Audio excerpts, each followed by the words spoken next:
Listen, listen, Linda. I'm gonna take a shot for this conversation because uh, I wish that, yes, I'm taking a shot out of the cap. Don't judge me. Life is a struggle. Okay. I wish that somebody clued me in to these 5 things. You're lucky. What I'm telling you is that you're lucky, because I really wish that when I was coming into this vegan game, somebody sat me down and said, Asia, it's gonna be tough. It ain't gonna be easy. It ain't all butterflies, roses, and, puppies. Sometimes you're gonna be starved for the whole day. Sometimes you're gonna be unprepared and you're gonna be, on a trip somewhere or in a country where I haven't even taken the shot yet. I'm coming. Or in a country where they don't really have a lot of vegan options, and you're gonna be hungry and unprepared and sad and gassy. So I wish somebody told me the things that I'm about to tell you guys. I have them written down. Very, very, very, very professional. Because we're gonna get down to business. 1 second. 1, 2, 3, bottoms up.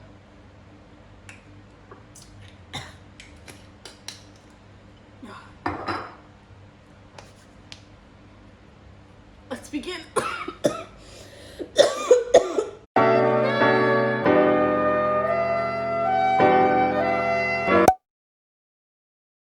Okay, let's begin, shall we? So, number 1, people are going to try you a lot, like all the time. So what everyone says is that vegans are always so preachy and they're always trying to push their views on you, and they're so annoying and they're mean and they're this and they're that. They're trying to make you feel guilty. Let me tell you, I'm not lying. I'm not lying. All of the people I know who are vegan are not aggressive, and every time, let me not say that. 9 out of 10 times that 8 out of 10 times that I tell somebody that I'm a vegan, I am met with hostility in some way, shape, or form. It's like when you say that to people, like meat eaters, I guess it's like you're threatening them, you're threatening their beliefs, you're making them feel guilty, you're challenging their beliefs, I don't know what it is. Maybe they feel threatened is the word, that you're able to have that kind of discipline. I don't know. I really don't know what it is. And I'm not saying that like to sound, condescending and holier than thou. I'm really not. I truly am telling you that a lot of times that I tell someone that I'm vegan, it's always the person that eats meat that comes to me like, why? Why do you need to be vegetarian? What's the point of that? Yeah, but have you tried bacon though? I bet you if I put bacon in front of you, you'd want it. I literally I can do this all day. Like, I can do this all day. It happens all the time. I don't know what it is. I don't know why that is ignited in them. I really don't know, but it happens. So I'm just saying that don't argue with people on what you believe in or on what you want to do. If you think it's right, then you think it's right. Don't argue with people. Don't let them discourage you. Don't let that discourage you. Don't feel intimidated or any of that kind of stuff. Like, just keep it pushing. You know what I mean? You said what you said. I said what I said. I'm a vegan, and I do it because it's ethical and it's what I think is right. And that's that. And I want to be a sustainable person. That's who I am. That's my belief. If that bothers you, that's your problem. Sorry. So that's number 1. People are going to try you all the time. Don't let it discourage you. Don't argue. Don't worry about any of that. You don't need to do that. Just live your life, honestly. And also, like, when you're telling your family and stuff, those are probably going to be the toughest critics. I know that a lot of people who have become vegan want other people to be vegan, so you want to convert people. If they want the discussion, then open the discussion. If they don't want the discussion, don't push it. Just live by example. People will see you eating an array of interesting different foods. People are going to be fascinated. They're going to ask you about your meals. People are going to be impressed by your discipline and your self-control. Like, just live by example and they will follow. Or they'll incorporate some of the things that they've learned from you into their own lives and maybe even slowly become vegan themselves. But regardless, you don't always need to fight. You can live your life in peace, honestly. So that's number one. I wish someone told me that. Number two, you have to learn how to cook. It's imperative, honestly. You can't get, unless you live in New York and you're really, really, really, really, really, really rich. You just can't get away from needing to learn how to cook. There might be vegetarian places in your area, but most likely there won't be a lot, if any at all. So, you have to learn how to cook in order to not, how do I say this? In order to not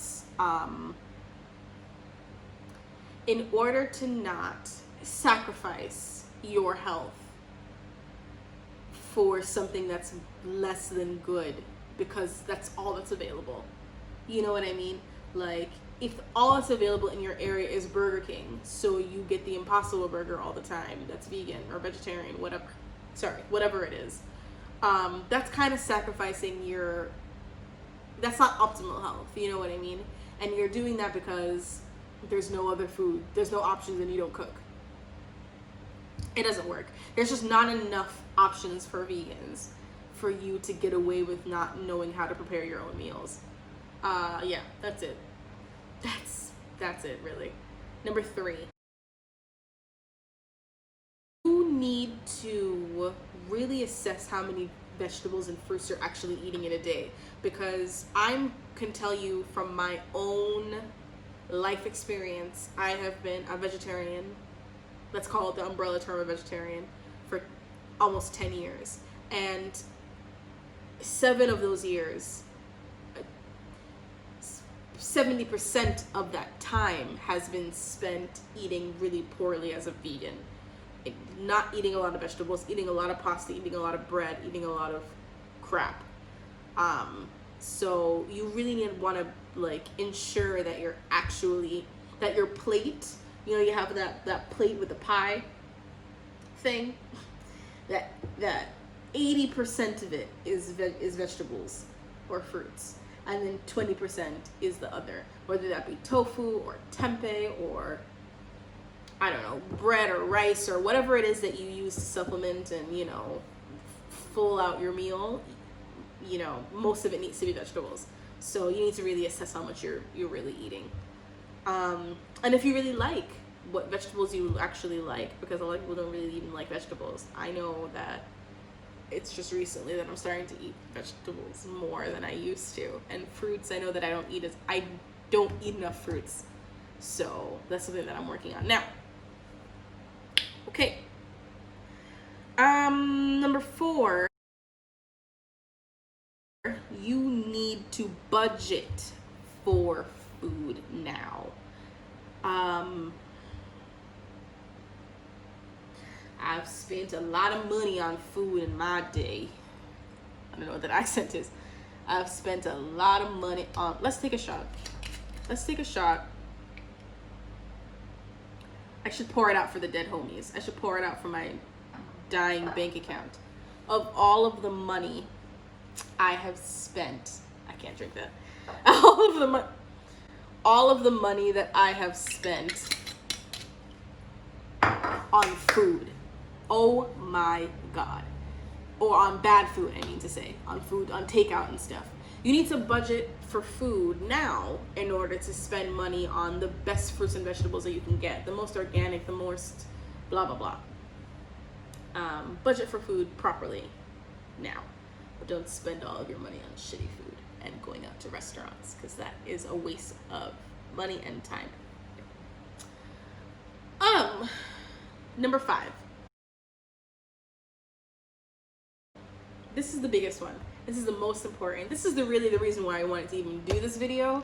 And the other 4 points kind of came to me. I wish I knew those things, but this is the biggest thing that I wish that I knew. You're not like everybody else anymore. You're not. You have special needs. You're like those gluten-free fucking nut allergy people. You have to prepare all the time, everywhere you go. You can't go to a function, you can't go on a trip, you can't go out of town, you can't, all that stuff. You can't just go and just hope they have something for you. Assume they don't, right?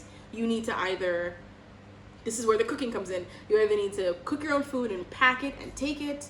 You need to figure it out. You need to Google the restaurants that are around in that area. You need to do some research. Some planning is now necessary to live a comfortable life without making sacrifices, without being hungry. You know how many times I have just starved for the whole day because I did not plan properly? And I get somewhere and I'm like, you have anything for me? You have any food? You have anything? You have any vegan options? There are some places I go where they're like, huh? You want this piece of lettuce? Well, vegan?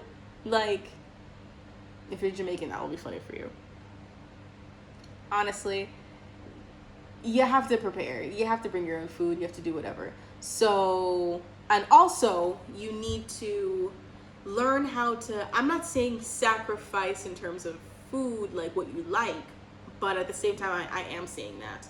Like, you need to kind of adopt a more minimalist approach towards food sometimes, especially when you're traveling or when you're in the airport or when you're whatever. Because when you're somewhere else and everyone's eating like a full meal, rice and chicken and this and that, you're not always gonna get a full meal somewhere, especially if you're buying food at that place, right? You didn't prepare, you don't have a meal, you didn't bring lunch with you. You're not always gonna get a full vegetarian meal. Sometimes you have to sacrifice and you have to suffice with like 5 apples as your meal, watermelon as your meal, a bag of oranges as your meal, stuff that's like easy to take, easy to travel with, whatever, like hummus and cucumbers as your meal. Sometimes and I'm really speaking to myself because I'm not picky, but I'm lavish with food. You know how some girls like get their nails done all the time, some girls get their hair done all the time, some girls have to have really, really nice shoes. I'm that with food. I like takeout. I like restaurant prepared food. I like food that has a bunch of flavors and all this shit. I like full exciting meals. I like interesting food, entertainment food, like pizzas and this and that and the third. Sometimes you gotta be a minimalist and you gotta cut it back. Take it back and eat and be okay with eating 5 apples as a meal, and the more minimalist you are with your food, the healthier you are. Obviously, all the additives and the preservatives and the salt and this, it's just sometimes it's better to take it back. So, you gotta be prepared, and you gotta be prepared to eat simpler, so yeah, that's pretty much it. Social gatherings will be a bitch. Bring your own food. Sometimes you're gonna go to Thanksgiving and it's just gonna be sides. You just gonna make a nice big plate of sides. Sometimes you'll fuck around and go somewhere and the only sides they have is like rice and like a really sad salad. Like a really sad salad. So you're just eating rice and lettuce. You don't deserve that. You're better than that. You're better than that. Bring some food with you. Bring it, girl. Don't be ashamed. You shouldn't be eating rice and... You know how many times I've eaten rice and lettuce? I don't even want to talk about it anymore. These are the 5 things. People are going to try you. You're going to have to learn how to cook. It's imperative that you learn how to cook. You need to up the fruits and vegetables. Make sure you're actually eating fruits and vegetables and you're not leaning on bread as your fallback. Don't do it. You get fat. You'll get fat. You need body positivity and love. I'm not saying that anything is wrong with being a fat person. I am Chuck. I'm just saying that health-wise, you don't want to eat a bunch of bread all the time because it's bad for your gut. It's bad. It causes depression. It makes you gain weight. It's bad for you. It's a cause of asthma. It's a cause of acne. It's the cause of, it messes your gut up. Like, you just don't want to lean on breads and pastas, and you don't want to lean on flour at all for it to substitute meat, because that will bring you down a path of destruction. So I'm serious about that. I'm not shaming bigger people. I'm not shaming people at all. I'm just saying, like, don't eat a suboptimal diet because you're now a vegan and you think that, well, this is all I have. No, prepare. You have to prepare when you go somewhere, and you have to learn how to be able to eat simpler. Instead of eating rice and a vegetable, or instead of eating, you're going to a restaurant and you're eating French fries, you know, maybe you should eat before you go to that restaurant. Maybe there's no food for you and you just can't eat there. Maybe you're gonna go on a trip. Me and my friends like to go on trips a lot. We go to the country and we go to the beach and we do all that stuff. And when we're out there, they can go to a street vendor and they can get their, you know, jerk chicken and their roast pork and, you know, all that kind of fun, authentic Jamaican foods on the side of the road. And they're like, Angel, what you gonna eat? What you gonna eat? And you know what I do? I look to my left, and there's always a fruit vendor in my line of sight. Always. And I go to him and I say, sir, what can you hook me up with? And he can give me 2 bags of sliced pineapple, and I eat that and I'm satisfied. Like, you shouldn't feel like, oh, all I get to eat is fruits while they get to eat. No. You're a minimalist. You're a food minimalist. So you are perfectly happy with the nutrients and the taste and the sugary loveliness of eating a mono meal or just a fruit meal, you know, as a meal instead of, you know, all the fancy stuff. And you got to budget for food. That was number 4. Number 5 is what I was just talking about. Number 4 is budgeting for food. That's so important. You got to make sure that you have enough money to get the best kind of food that you possibly can, and you got to make sure that you're not spending all of your money on expensive vegan food, because that will run you to the dirt. So yeah, I hope that was helpful. Bye.